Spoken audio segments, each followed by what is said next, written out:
Hi guys, I'm Ayushi Saxena, currently a design student at Royal College of Art in London, UK. I have done my bachelor's in architecture from School of Planning and Architecture, Delhi, and I'm now pursuing MA in service design. I have also worked both as an architect and a UX designer in the industry for around 2 years. So, this channel is going to be all about careers in design, where I plan to share topics ranging from masters in India, abroad, different pathways which you can take up as a designer, and basically a place where I share anything and everything that I learn about design. So, for today's video and the very first video on this channel, I'm going to share some tips and tricks which worked well for me in my master's application process. So I applied in two intakes in 22 and in 23, and though the results of the 22 outcome were not so good, I could learn a lot from the mistakes I did then, which helped me improve my application and landed me here at RCA, which is one of the world's leading design colleges, and also helped me bag a few other offers. So let's jump right in. So I began my application process by critically choosing the courses that I want to apply to. Now, as straightforward as it may sound, selection of the right courses can be a very daunting process. You'll come across universities which offer multiple courses and the names sound very similar. For instance, a course in UX, HCI, design research, and whatnot. In such cases, it's helpful to go and check out if the university has given a comparative matrix between the programs which highlight what differs them from one another. Secondly, it is also very helpful to go and visit the LinkedIn profiles of the students who are already doing the program. It gives you a very clear end-to-end picture of what the profile of the student was before entering the degree and what they went ahead and did after completion. So one mistake which I did in the previous intake was applying to courses which had a lot of technical requirements. And me being from a design background obviously did not qualify well. So this LinkedIn profile check helped me a lot in the 23 cycle. Now, the next thing which really helped me out in my application process was finding the right mentors. I reached out for people who were a part of the program then or had recently graduated and asked them if they could help me review my material for the same. Now, I found these people through platforms like LinkedIn or ADP List, which are obviously both free, and you will be surprised to know that there are so many people who are readily available to help you out. So I asked them for their help at multiple stages, and I would highly recommend that you do not wait till the end to send out your final cut of the SOP or the portfolio. Rather, seek their help from the very beginning. Also, what makes these people special is that they have been working with the faculty very closely and they know what kind of values is the faculty coming from and what are the learnings that they are trying to inculcate in the students. So they will help you refine your material in a way that these values get reflected through your essays, through your portfolio, etc. So for me, I made sure that I have at least 3 to 4 people read through my work before I submit it in the final application. I tried to keep a mix of people who are from the field as well as some outside of it, because it's very important that the story that you're trying to convey is comprehended by everyone. Even if they are unable to understand the technicalities of your work, they should still be able to understand the gist of it. Now, I did not keep any consultants which would help me in the application process. However, I had hired one in the previous round, and I felt that they were well versed with people from tech backgrounds or business related backgrounds and had more knowledge about that. And design being a very niche field, their knowledge was very limited, and what they provided for the SOP formats or the portfolio formats was very much like a cookie cutter template, which I feel shows very negatively on your application. And then the only area of help is in filling out the forms, which I feel is not the difficult part and one can easily manage it. So for me, I did not have any consultants this time, and I think taking the responsibility on my own actually made me more alert and helped me do the process much faster. Now, your design portfolio is one of the very crucial parts of your application. Now, whenever you hear tips on making your design portfolio, you will hear people saying that show the process of the project. Now, this is absolutely true, but the design process can sometimes be very messy and be a lot of back and forth, hence resulting in a lot of process work. So, how to pick and choose what's best to show in the portfolio? So for me, I tried answering a few questions and beginning with making a flow chart so that there is a storyline that I am following in my design projects.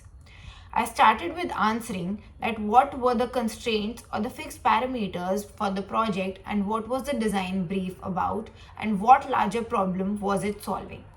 Next, I tried to focus on my approach and what research I did to go deeper into the problem and how did it lead to my strategy or concept. Lastly, I focused upon what the final outcome was and restated while concluding that how my final outcome solved the larger problem or how did it respond to the brief.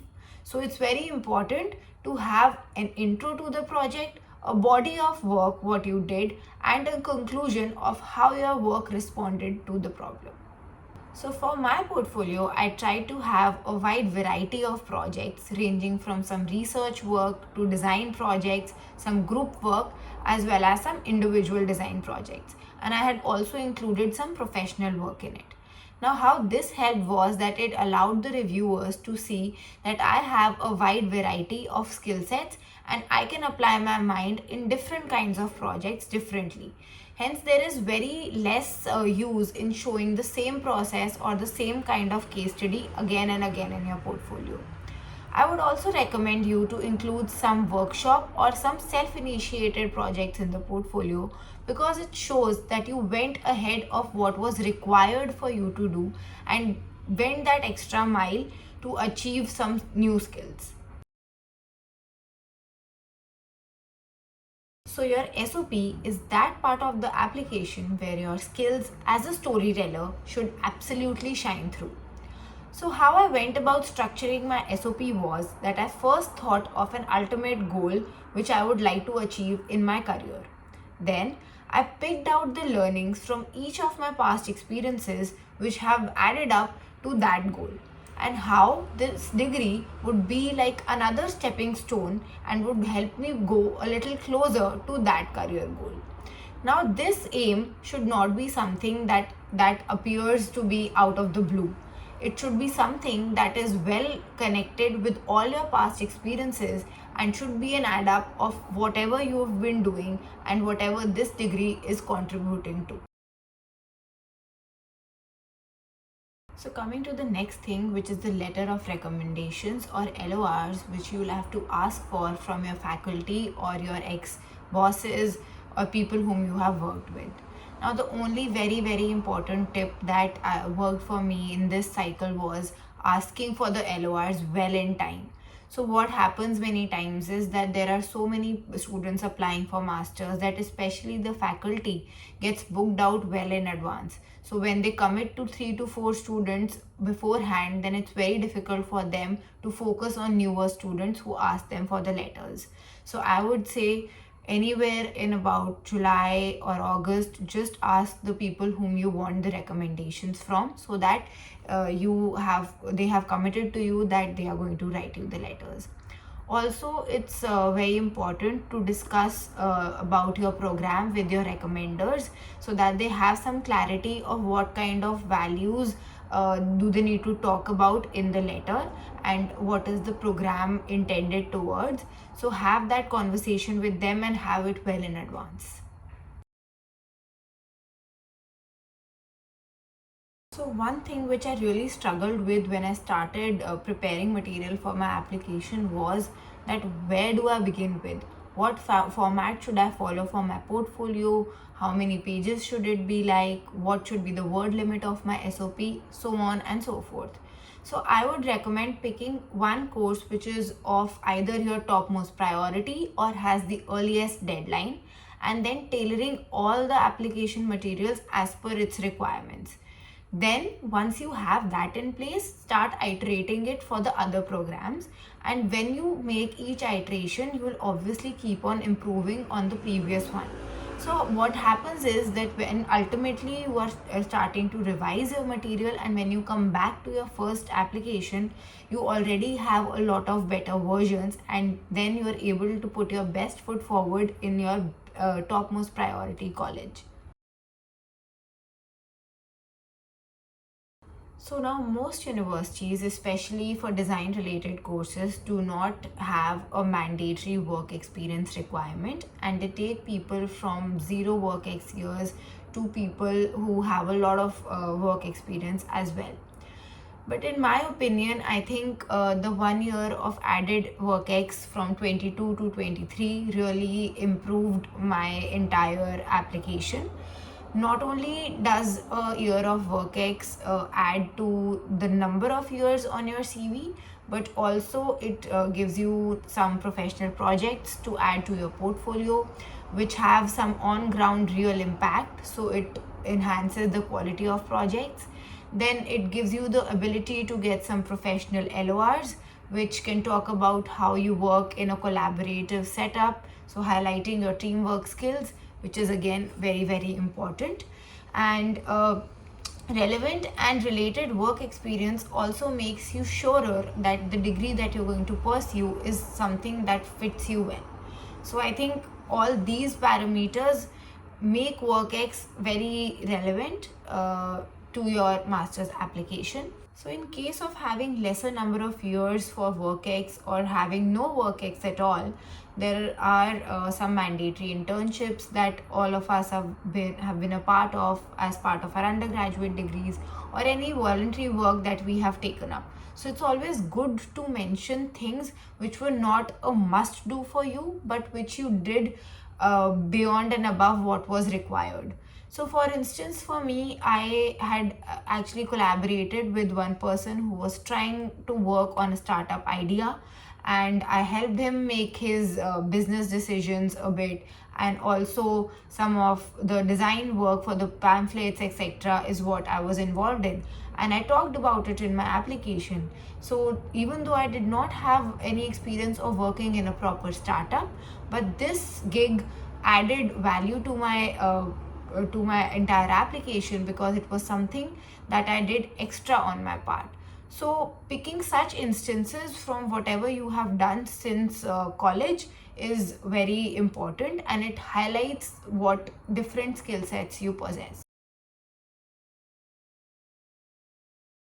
So lastly, if we talk about any financial aid or scholarships, I will be making a detailed video on how I was able to get 2 scholarships to fund my master's program. However, in a gist, I would say that when you are researching for programs that you are applying to, it's very important that at that time itself you see if there are any TA, RA opportunities that are available on campus for you, or are there any scholarships or funding that the university provides to the students.